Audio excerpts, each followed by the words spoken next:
Kemarin kalian melihat bagaimana kecocokan antara Tisha Ernie dan Eden Wang. Nah, kali ini kita akan melihat, akankah Tisha Ernie ini yang diduga sudah menjadi ibu baru akan bisa menggantikan Amy nantinya. Dan jika seorang laki-laki memiliki seorang istri yang terkena gangguan mental, apakah malah harus diasingkan dari anak-anaknya dan diceraikan? Apakah nanti jika ini semua dugaan-dugaan dari para netizen yang budiman ini terbukti, Tisha Ernie akan bisa diperkarakan secara pidana atau perdata? Kembali di kasus Amy BMG versus Eden Wang, ini anak dari Amy ini mengatakan bahwa seseorang ini sudah dianggap sebagai ibu baru mereka. Nah, apakah si ibu baru ini yang diduga adalah Tisha Ernie akan bisa menggantikan Amy sebagai orang tua mereka nanti, sebagai seorang ibu? Yuk kita akan lihat menggunakan kartu-kartu saya.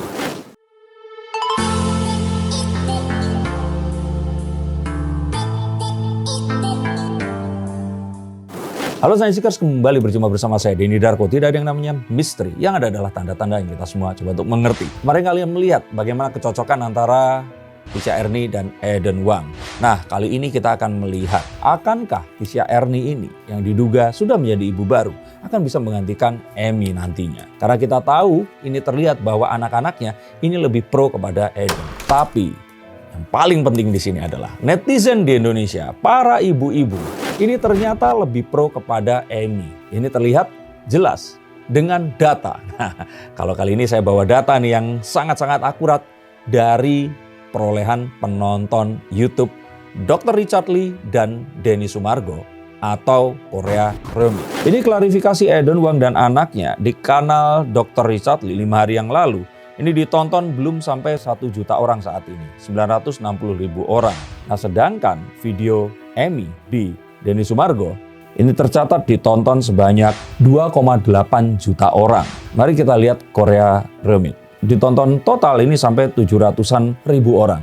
Dan kita lihat podcast dari Cici anaknya Crazy Rich Indonesia ini, Grace Tahir, ini ditonton hingga 752 ribu orang. Ini artinya masyarakat lebih memberikan simpati kepada sang wanita dibandingkan cerita-cerita yang diberikan oleh Eden Wang dan anak-anaknya ini tadi. Itu pun juga karena ada banyak sekali keanehan yang muncul dalam kasus ini. Misalkan tentang bagaimana seseorang seperti Tisha Ernie ini dianggap menjadi personal assistant untuk seorang CEO perusahaan multinasional yang internasional sekali ini kelasnya. Ini sudah dibahas dalam banyak konten TikTok dan juga foto yang muncul dan bukti chat yang walaupun ini belum bisa diverifikasi secara digital forensik tapi sudah menunjukkan apa yang kira-kira terjadi di antara mereka berdua. Keanehan tentang dugaan gangguan mental yang diarahkan kepada Amy, yang mana jika hal tersebut memang ada, maka apakah gangguan mental ini bisa menyebabkan seseorang bisa melahirkan sampai 4 anak? Maka kita akan tahu bahwa gangguan mental ini terjadinya hanyalah di tahun terakhir di kehamilan anak yang keempat ini tadi. Dan jika hal tersebut muncul, maka pertanyaannya apa yang menjadi penyebab dari gangguan mental itu? Apa menurut kalian? Dan jika seorang laki-laki memiliki seorang istri yang terkena gangguan mental, apakah malah harus diasingkan dari anak-anaknya dan diceraikan? Apakah laki-laki itu melupakan bahwa anak-anak ini lahir dari rahim ibu ini tadi? Apakah tidak sebaiknya dirawat dan disembuhkan? Atau malah harusnya menjadi sebuah alasan untuk cari ibu baru, new mother? Siapa laki-laki di sini yang setuju? Saya pikir nggak ada yang setuju juga. Dan ini sesuatu yang orang bilang ini jalan Tuhan, jalan langit saat si anak itu tadi menyebutkan new mother di sana. Dan keanehan berikutnya adalah tuduhan tentang asuransi, yang mana di sini seakan-akan memberikan sebuah penuduhan kepada Amy bahwa dia bisa saja menyebabkan, mohon maaf ini, kematian salah satu anaknya sehingga akan mencairkan asuransinya yang akan mendapatkan setengah-setengah, yang kalau menurut saya ini adalah sebuah fitnahan yang kejam. Saya cuma berpikir apakah si istri ini mengetahui bahwa suaminya itu memungkinkan untuk berpikir sejauh itu. Apakah pernikahan sepanjang 15 tahun sebelum terjadinya depresi ini tadi itu benar-benar berjalan dengan baik? Karena jika iya, apakah mungkin seseorang akan bisa berubah sedrastis itu tadi? Maka berikutnya tentu saja adalah akan lebih baik jika mereka semua ini kembali ke Singapura, tempat di mana pernikahan ini pertama kali memang didaftarkan. dan diselesaikan di sana jika ternyata Eden ingin mengakhiri pernikahannya. Dan untuk anak-anaknya saya pikir apapun yang terjadi, ini memerlukan sebuah pendapat dari seorang ahli untuk menentukan apakah Amy memang seperti yang dikatakan oleh Eden. Karena jika tidak, maka akan kasihan untuk anak-anak di bawah umur ini jika dibesarkan tanpa kehadiran ibu kandungnya. Apakah new mother akan bisa membesarkan mereka? Apakah new mother akan bisa menyusui anaknya? Emang pernah nyusuin sebelumnya? Kan belum pernah punya anak. Nyusuin siapa ya?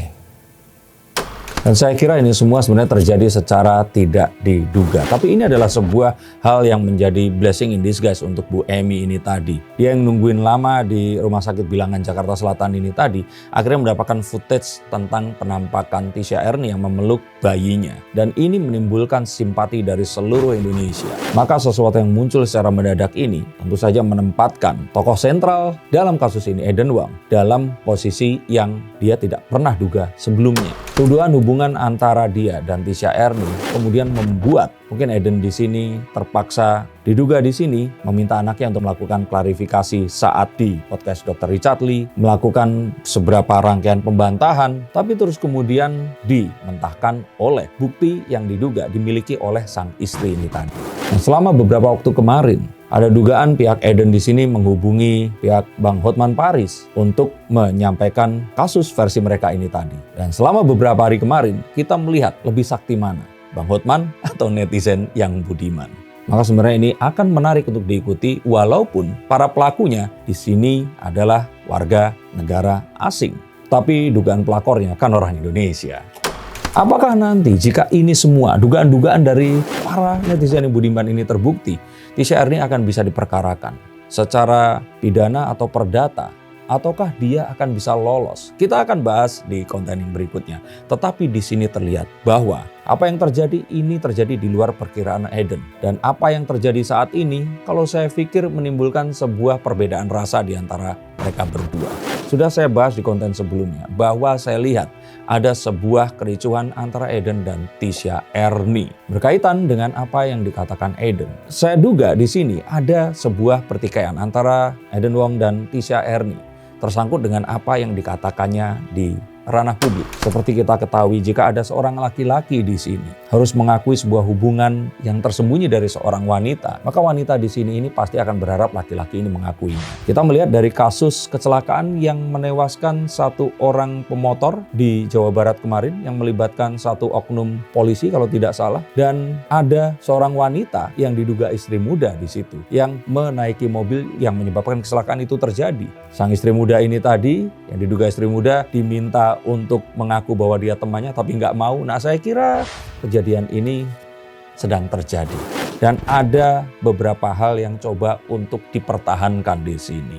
Maka saya kira nanti bisa saja akan terjadi sebuah pembalikan fakta di mana bisa saja Tisha Ernie di sini akan membuka bukti yang akan memberatkan Eden Wong. Jika ini terjadi, maka drama keluarga yang seharusnya tidak diangkat di publik ini akan menjadi semakin menarik lagi. Bagaimana menurut pendapat kalian? Akankah hal tersebut akan terjadi? Akankah ini semua akan berakhir dengan happy? Silahkan tuliskan pendapat kalian di bawah ini. Terima kasih telah mengikuti konten dari saya dan salam untuk keluarga kalian semua. Terima kasih, sampai jumpa dan salam.